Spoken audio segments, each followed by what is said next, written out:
Yeah, sis, no, I'm going to have to respectfully disagree with you on this one because the best date that I'd ever had lasted approximately 12 hours. I'm pretty sure that he and I had matched on Bumble. But either way, once we had matched, his first question to me, after he had introduced himself was, what do you use on your hair? And I thought that was a really strange question to ask somebody on a dating app, but I ended up telling him, and he actually wanted to see like how I use the products and stuff. So I had sent him my information on Snapchat and showed him everything and showed him how I use everything. And our conversations were never romantic from the jump. It was strictly friendly questions about hair products and how I use them. We have like a little cute little friendly banter that goes on in Snapchat every couple of days and, nothing consistent. And after about a month of doing this, he finally was like, we should probably meet up and hang out. And I wasn't opposed to it because he was a good looking dude, which is why I matched him in the first place. We made plans to go meet at the original Pancake House in Milwaukee.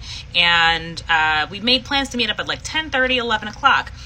We get there and I see him and he is incredibly handsome. He's like 6'4". He's got really beautiful olive skin, dark brown eyes, curly hair. He was biracial. That's why he was asking about his hair. He had curly hair and just fine ass man. So we sit down and we're talking and we end up closing the place out. We have had such a good conversation. We didn't even notice that there was no longer anyone else in the restaurant but us. So at that point, we're like, well, shoot, I'm enjoying the day. We're still in like basically a pandemic. Like most places aren't even open. We were surprised that place was open. So what do you want to go do?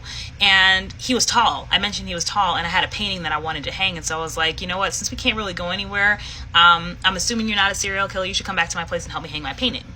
Never do that. That was stupid. Never do that.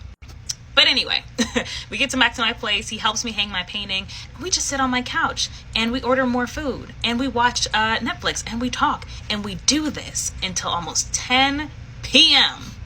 The only reason we didn't continue to hang out was because I had already made plans to hang out with my friends later that night. And it was the best, by far the best first date I had been on in a long time. So I say all that to say, when you vibe, you just vibe. Enjoy that time. I feel like it is so rare that we meet people that we have genuine connections with. Don't stifle them because you feel like, oh, it might be too good to be true, or, you don't want to overdo it. Enjoy it. And before anyone asks, well, what happened? He didn't want kids. And at that time in my life, I was really adamant about that being important to me. And he liked me enough to say, you know what, I don't even think it's good for either one of us to get more invested since we don't want the same stuff. Solid dude.